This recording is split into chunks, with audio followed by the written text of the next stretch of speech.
July 7, 1968. 2:47 p.m., Wells Restaurant, West 135th Street. Bumpy Johnson was eating fried chicken when his hand stopped moving. The fork hung in the air for a second, maybe two. Then it dropped. His head tilted forward, chin touching his chest, and the whole restaurant went quiet. Not the kind of quiet where someone's about to start shooting. The kind where everyone knows something final just happened. The waitress screamed. Two men from the back booth rushed over. Someone was already on the phone. But the people who knew Bumpy, the ones who'd been watching him for 30 years, they just sat there. Because they understood what no one wanted to say out loud. The man who ran Harlem just died in the middle of lunch. No bullets, no arrest, no last stand. A heart attack at 62.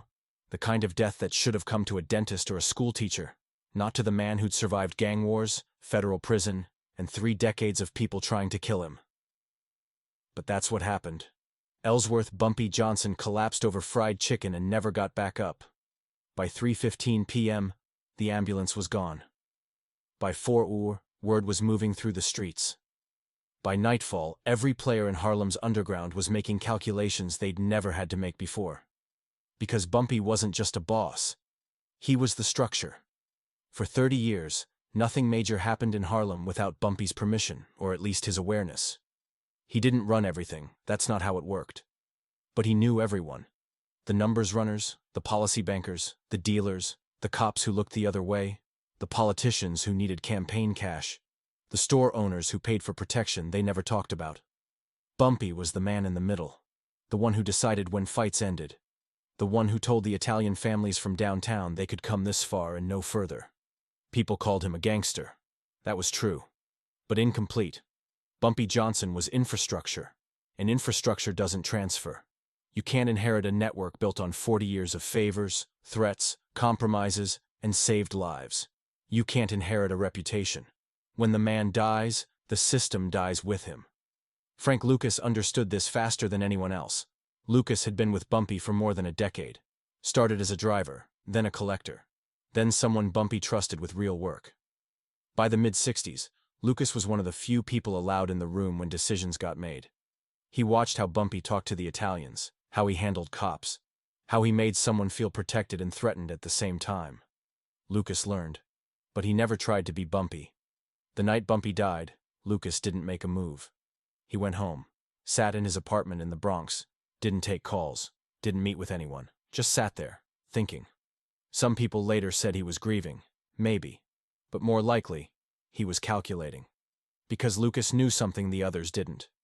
Bumpy's death didn't just remove a leader, it removed a ceiling. For 30 years, Bumpy had enforced limits. You could deal, but not too much. You could expand, but not too fast.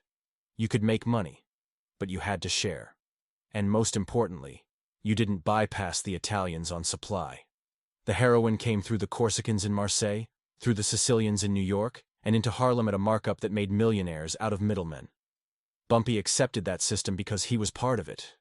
He had arrangements, partnerships, truces that kept the peace. But Lucas had never signed those deals. He'd just lived under them. Now the man enforcing them was dead. The first week after Bumpy's funeral was quiet. Too quiet. Old-timers who'd worked with Bumpy stayed low, waiting to see who'd step up. Younger dealers kept their heads down, afraid of making the wrong move. The Italians didn't come to Harlem. They sent messages through intermediaries, vague condolences that were really warnings. Everyone was watching everyone else. No one was watching Frank Lucas. That's because Lucas wasn't trying to take over Bumpy's role. He wasn't meeting with community leaders or making speeches at funerals. He wasn't claiming territory or recruiting soldiers. To most people, Lucas looked like what he'd always been.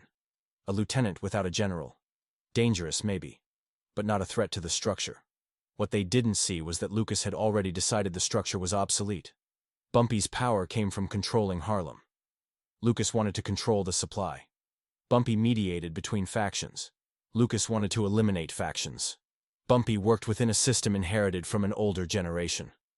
Lucas was planning to burn that system down and build something cleaner, faster, more profitable, and entirely his own. But first, he had to wait. August 1968. A runner named D worked the block on Lenox Avenue, moving packets for a mid-level dealer named Freddie.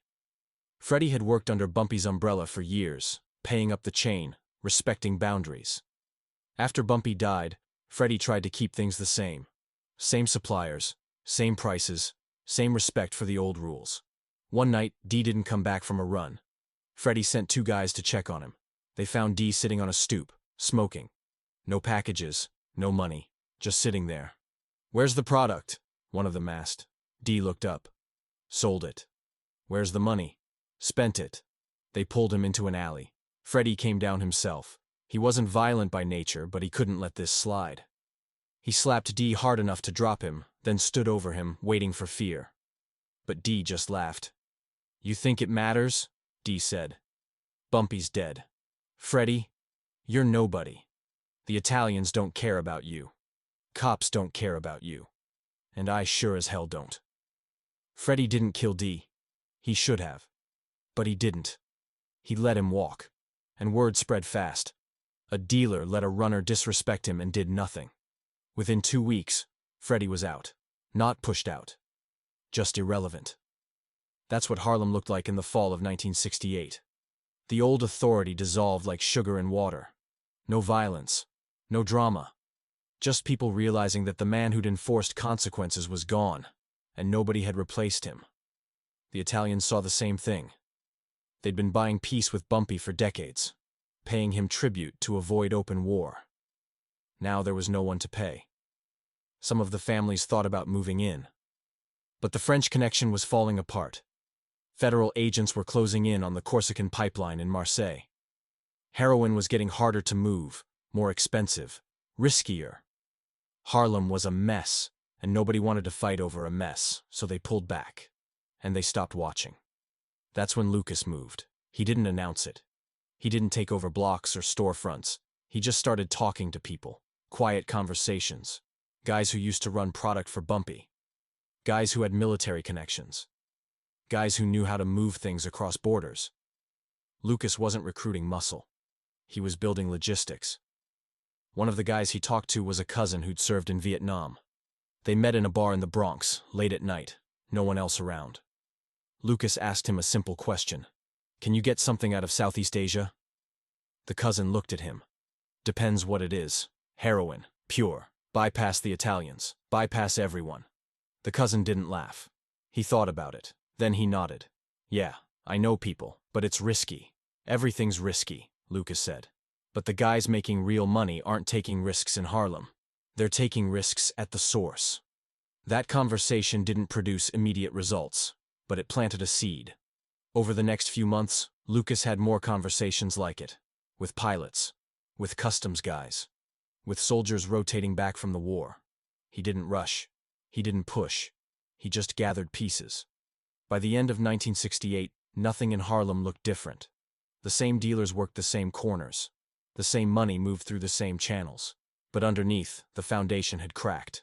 Bumpy's network had been based on relationships, personal loyalty, shared history. When Bumpy died, that loyalty didn't transfer. It just evaporated. People who'd respected Bumpy didn't necessarily respect each other. The informal rules that had kept order were just agreements, and agreements only matter when someone enforces them. Lucas wasn't interested in enforcement. He was interested in obsolescence. If you controlled the product at the source, you didn't need to control the streets. You didn't need soldiers on every corner. You didn't need to mediate disputes or negotiate territory. You just needed supply and distribution. Everything else was noise. Frank Lucas didn't talk about this plan. He didn't write it down. He barely acknowledged it to himself. But he was building it, piece by piece, while everyone else was still trying to figure out who was in charge. December 1968. A cop named Reardon worked the beat in central Harlem. He'd been on Bumpy's payroll for years, taking cash to look the other way. After Bumpy died, Reardon didn't know who to talk to. Nobody stepped up to make the payments, so he stopped looking the other way. He started making arrests, small ones, street-level dealers, users, people who didn't matter. But the arrests added up, and they sent a message. The old protections were gone. Some dealers tried to pay Reardon directly. He took the money, but he didn't offer protection. just delayed consequences. That's when people realized the system had changed. Corruption still existed, but it wasn't organized anymore. It was just random predation. That randomness scared people more than Bumpy ever had. Bumpy had been predictable. You knew the rules. You knew the cost of breaking them. Now there were no rules. Just survival. Lucas watched this chaos from a distance. He didn't get involved. He didn't try to fix it. He just let it burn. Because the more chaotic Harlem became, the more people would want what he was building. Stability. Supply. A system that didn't depend on street-level loyalty or political favors. A system built on pure economics. By early 1969, Lucas was ready to test his theory. He'd made his connections. He'd secured his route. He'd identified his distributors. He hadn't taken over Harlem. He'd just positioned himself as the only person in Harlem who didn't need Harlem to survive. The old generation didn't understand what was happening. They kept waiting for someone to claim Bumpy's throne. They kept expecting a war. But the war never came. Because Lucas wasn't fighting for the throne. He was building a kingdom somewhere else. In later years, people would argue about when Frank Lucas really took power. Some said it was the moment Bumpy died. Others said it was years later, when his operation was fully running. But the truth is simpler. Lucas took power the moment he stopped trying to inherit it. Bumpy Johnson died in a restaurant on a summer afternoon, and with him died an entire model of criminal authority. The neighborhood enforcer, the community power broker, the man who kept the balance. That kind of figure only works in a specific context. When that context changes, the figure becomes obsolete. Harlem in 1968 was changing faster than anyone realized. The demographics were shifting. The economy was collapsing. The war in Vietnam was pulling young men out and sending broken ones back. Heroin was flooding American cities, not because of street dealers, but because of global supply chains nobody fully controlled yet. Bumpy Johnson had run Harlem like a village. Frank Lucas saw it as a market, and markets don't need kings. They need suppliers. By the time people realized what Lucas was building, it was too late to stop him. He'd bypassed every gatekeeper. He'd eliminated every middleman. He'd created a system so efficient, so profitable, that the old model couldn't compete. Bumpy Johnson's death didn't make Frank Lucas powerful. It made him possible. The streets of Harlem stayed calm through the winter of 1968. People went to work. Kids went to school. Stores stayed open. On the surface, everything looked normal. But the people who understood power knew the truth.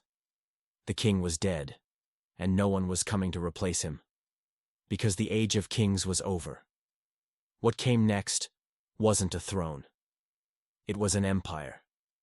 And the man building it had learned one lesson better than anyone else. Power doesn't come from controlling people. It comes from controlling what people need. Frank Lucas didn't take over Harlem the day Bumpy Johnson died. He just stopped waiting for permission, and that made all the difference. If this story stayed with you, hit subscribe, drop a like, and share it. There are more moments like this, where history pivoted and no one saw it coming, and they're coming next. See you then.